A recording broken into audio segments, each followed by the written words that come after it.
NCERT review series में आज chapter 5 शासक और इमारतें, एनसीईआरटी क्लास 7 हिस्ट्री हिंदी।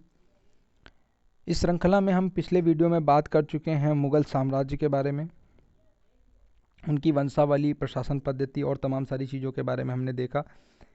और जैसा कि हम जानते हैं कि मुगल काल में न सिर्फ स्थापत्य कला का बल्कि चित्रकला, संगीत और इसके अतिरिक्त और तमाम सारी विधाओं का व्यापक पैमाने पर न सिर्फ विकास हुआ बल्कि चीज़ें चरम स्तर पर पहुंची और चित्रकला और वास्तुकला के स्वर्ण युग से युगों को नवाजा भी गया उस वक्त को। तो आज उस श्रृंखला में हम बात करेंगे कुछ प्रमुख इमारतों के बारे में और उनसे जुड़े हुए शासकों के बारे में। शुरुआत करेंगे हम कुतुब मीनार के बारे में।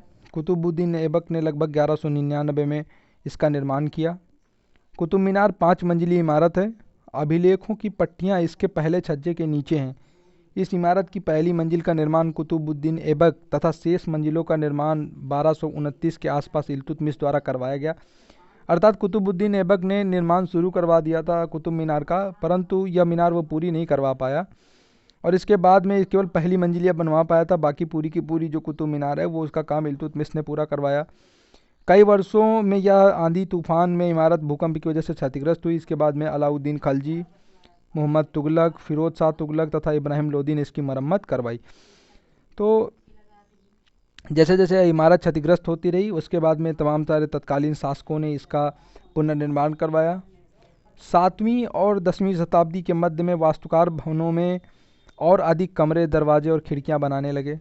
छत, दरवाजे और खिड़कियां अभी भी 2 ऊर्ध्वाधर खंभों के आर पार एक अनुप्रस्थ सहतीर रखकर बनाए जाते थे। वास्तुकला की यह शैली अनुप्रस्थ टोडा निर्माण कहलाती थी। 8वीं से 13वीं शताब्दी के मध्य में मंदिरों, मस्जिदों, मकबरों, सीढ़ीदार कुओं, बावली से जुड़े हुए भवनों के निर्माण में इस शैली का प्रयोग हुआ।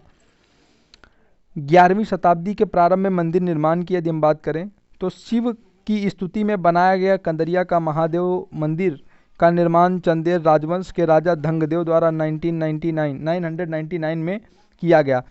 तो जो कंदरिया का महादेव मंदिर है वो बनवाया गया चंदेल राजवंश के शासक राजा धंगदेव के द्वारा में। किस सन में बनवाया गया? तो 999 ईस्वी में बनवाया गया। मंदिर की योजना एक अलंकृत द्वार से इसके प्रवेश के भाग और मुख्य सभा जिसे महामंडप, तो जो मुख्य सभा भवन होता था उसे महामंडप कहा जाता था। यहाँ पर नृत्य का आयोजन होता था। प्रमुख देवता की जो मूर्ति होती थी वो मंदिर के गर्भगृह में रखी जाती थी। धार्मिक अनुष्ठान इसी जगह संपन्न किए जाते थे तथा इनमें केवल राजा और उसके निकटतम परिवार तथा पुरोहित एकत्र होते थे। खजुराहो समूह में राजकीय मंदिर सम्मिलित थे जहां सामान्य जनमानस को जाने की अनुमति नहीं थी। ये मंदिर सुपरिष्कृत उत्कीर्णित मूर्तियों से अलंकृत थे। तो 2 चीज़ें होती थी, एक गर्भगृह होता था और दूसरा होता था महामंडप। महामंडप में तमाम सारे आयोजन होते थे। गर्भगृह में मुख्य देवता की मूर्ति रखी जाती थी। तंजावुर के राजराजेश्वर मंदिर का शिखर उस समय के मंदिर के सब शिखरों में सर्वाधिक ऊंचा था। इसका निर्माण कार्य आसान नहीं था क्योंकि उन दिनों कोई क्रेन नहीं थी। शिखर के शीर्ष पर 90 टन का पत्थर ले जाना जो कि इतना भारी होता था कि उसे व्यक्ति अपने आप उठाकर नहीं ले जा सकते थे। इसीलिए इस काम के लिए वास्तुकारों ने मंदिर के शीर्ष तक पहुंचने के लिए चढ़ाईदार रास्ता बनवाया। रोलरों द्वारा भारी पत्थरों को इस रास्ते से ऊपर ले जाया गया।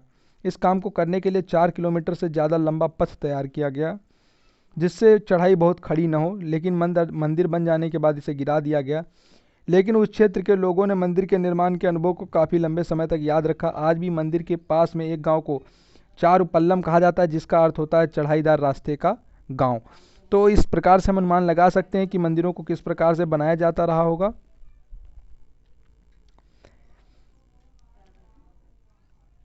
अपनी नई राजधानी शाहजहानाबाद में जो शाहजहां था 1550 से 1556 के बीच में बनवाई गई जामी मस्जिद की योजना ये है। जामी मस्जिद की योजना किबला वह दिशा होती है जो मक्का की ओर, जहाँ पर जो मुसलमानों के इस्लाम धर्म के संस्थापक हैं हज़रत मोहम्मद पैगंबर साहब, उनकी जो मस्जिद है उस ओर में की जो दिशा होती है वो किबला कहलाती है। सुल्तान इल्तुतमिश ने दिल्ली एक कोहना के एकदम निकट एक विशाल तालाब का निर्माण करके व्यापक सम्मान प्राप्त किया। किसने? इल्तुतमिश ने दिल्ली एक कोहना के निकट एक विशाल तालाब बनवाया। इस विशाल जलाशय को हौज सुल्तानी अथवा राजा का तालाब कहा जाता था। तो हौज सुल्तानी किससे रिलेटेड? सुल्तान इल्तुतमिश से। कहाँ पर है? तो दिल्ली एक कोहना के एकदम निकट में है। 9वीं शताब्दी के आरंभ में जब पांड्यन राजा श्रीमर श्री वल्लभ ने श्रीलंका पर आक्रमण कर राजा सेन प्रथम 831 से 851 को पराजित किया था, तो उसके विषय में बौद्ध भिक्षु व इतिहासकार धम्मकित्ति ने लिखा है कि सारी बहुमूल्य चीज़ें वह ले गया, रत्न महल में रखी स्वर्ण की बनी बुद्ध की मूर्ति और विभिन्न मठों में रखी सोने की प्रतिमाओं, इन सभी को उसने जब्त कर लिया। सिंगली शासक के आत्माभिमान को इससे जो आघात लगा उसका बदला लिया जाना स्वाभाविक था। अगले सिंगली शासक सेन द्वितीय ने अपने सेनापति को पांड्यों की राजधानी मदुरई पर आक्रमण करने का आदेश दिया। बौद्ध इतिहासकार ने लिखा है कि इस अभियान में बुद्ध की स्वर्ण मूर्ति को ढूंढ निकालने तथा वापस लाने हेतु महत्वपूर्ण प्रयास किए गए। इसी तरह 11वीं शताब्दी के आरंभ में जब चोल राजा राजेंद्र प्रथम ने अपनी राजधानी में शिव मंदिर का निर्माण करवाया, तो जो चोल राजा थे राजेंद्र प्रथम, इन्होंने अपनी राजधानी में शिव मंदिर का निर्माण करवाया था, तो उसने पराजित शासकों से जब्त की गई उत्कृष्ट प्रतिमाओं को इसमें क्या किया, भर दिया। एक अधूरी सूची से निम्न चीज़ें सम्मिलित थीं: चालुक्यों से प्राप्त एक सूर्य पीठिका, एक गणेश मूर्ति, दुर्गा की कई मूर्तियाँ, पूर्वी चालुक्यों से प्राप्त की गई नंदी की एक मूर्ति, उड़ीसा के कलिंग से प्राप्त भैरव शिव का एक रूप तथा भैरवी की एक प्रतिमा तथा बंगाल के पालों से प्राप्त की गई काली की मूर्ति। गजनी का सुल्तान महमूद राजेंद्र प्रथम का समकालीन था। तो जो महमूद गजनी था वो किसके जो समकालीन था, तो राजेंद्र प्रथम के समकालीन था। भारत में अपने अभियानों के दौरान उसे पराजित राजाओं के मंदिरों को अपवित्र किया और उनके धन और मूर्तियों को लूट लिया। इस समय सुल्तान महमूद कोई बहुत महत्वपूर्ण शासक नहीं था, लेकिन मंदिरों को नष्ट करके, खास तौर से सोमनाथ मंदिर, उसने एक महान इस्लामी योद्धा के रूप में श्रेय प्राप्त करने का प्रयास किया। मध्ययुगीन राजनीति संस्कृति में ज़्यादातर शासक अपने राजनीतिक बल व सैनिक सफलता का प्रदर्शन पराजित शासकों के उपासना स्थलों पर आक्रमण करके और उन्हें लूट कर करते थे। चार बाग बनाने की परंपरा की शुरुआत अकबर के समय से हुई। कुछ सर्वाधिक सुंदर चार बागों को कश्मीर, आगरा और दिल्ली में जहांगीर और शाहजहां ने बनवाया था। तो ये हो गई बात अकबर के समय में जो चार बाग प्रणाली थी उसका प्रारंभ हुआ। शासन के आरंभिक वर्षों में शाहजहां की राजधानी आगरा थी। इस शहर में विशिष्ट वर्गों ने अपने घरों में निर्माण यमुना नदी के तटों पर करवाया था। इनका निर्माण चार बाग की रचना के समान ही औपचारिक बागों के बीच में हुआ। चार बाग की योजना के अंतर्गत ही अन्य बाग भी थे जिन्हें इतिहासकार नदी तट बाग कहते हैं। शाहजहां ने अपने शासन की भव्यतम वास्तुकला उपलब्धि ताजमहल के नक्शे में नदी तट बाग की योजना को अपनाया। यहाँ सफ़ेद संगमरमर का मकबरा नदी तट के एक सफ़ेद चबूतरे तथा बाग इसके दक्षिण में बनाया गया। नदी पर सभी अभिजातों की पहुंच पर नियंत्रण है, तो शाहजहां ने इसे वास्तुकला के रूप में विकसित किया। दिल्ली में शाहजहानाबाद में उसने जो नया नगर निर्मित करवाया उसमें शाही महल नदी पर स्थित था। तो जो चार बाग प्रणाली थी और जो नदी के किनारे जो पूरा का पूरा शहर को बसाए जाने की प्रक्रिया थी, वो एक चीज़ नज़र आती है यहाँ पर। जैसे यहाँ पर हम देखें तो ये यमुना नदी और ताजमहल को खासतौर से नदी के पास में बसाया गया है। विजयनगर में राजाओं की गजशालाओं पर बीजापुर और गोलाकुंडा जैसी आसपास की सल्तनतों में वास्तुकला शैली का बहुत प्रभाव पड़ा था।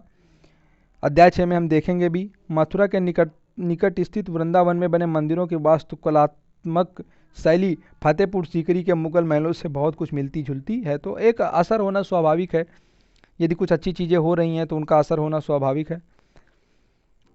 तो यह था हमारा चैप्टर जिसमें हमने बात की शासकों और इमारतों के बारे में और कुछ महत्वपूर्ण चीज़ों के बारे में, कुछ महत्वपूर्ण बिल्डिंग्स के बारे में हमने जाना, चार बाग प्रणाली के बारे में हमने देखा, और साथ ही साथ जो मुगल वंश में का इम्पैक्ट रहा दूसरी जगहों पर। जैसे हमने अभी देखा कि मथुरा की जो तमाम सारे मंदिर हैं उनमें हमें फतेहपुर सीकरी की एक छाप दिखाई पड़ती है।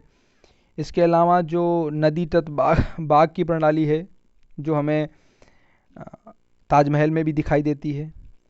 इसके अतिरिक्त हमने दीवाने आम, दीवाने खास और मकबरों संबंधी जो चार बाग प्रणाली थी अकबर के समय में शुरू की गई उसके बारे में हमने देखा।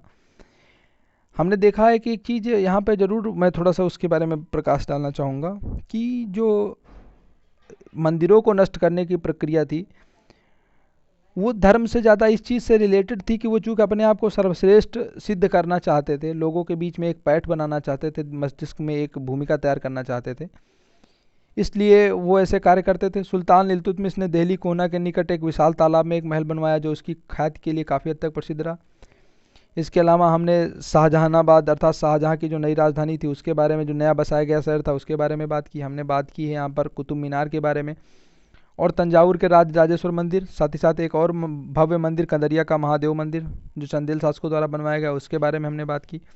7वीं और 10वीं शताब्दी में जो परिवर्तन आए बिल्डिंग्स को बनाने में उसके बारे में हमने बात की। और इस तरीके से इस चैप्टर का रिव्यू यहीं पे ख़त्म हो जाता है। तो इस चैप्टर से जुड़ी हुई चीज़ों को आप इस चैप्टर में देखें। कुछ चीज़ें इस चैप्टर में मैंने छोड़ी भी हैं क्योंकि फिर चैप्टर थोड़ा सा लंबा हो जाता है, तो उनको भी आप क्लियर करें एक बार देख करके। और फिर इससे जुड़े हुए टॉपिक्स को आप दूसरी किताबों की सहायता से भी पढ़ लें। फिर इससे जुड़े हुए क्वेश्चंस को हम जल्दी हल करेंगे। Thank you so much.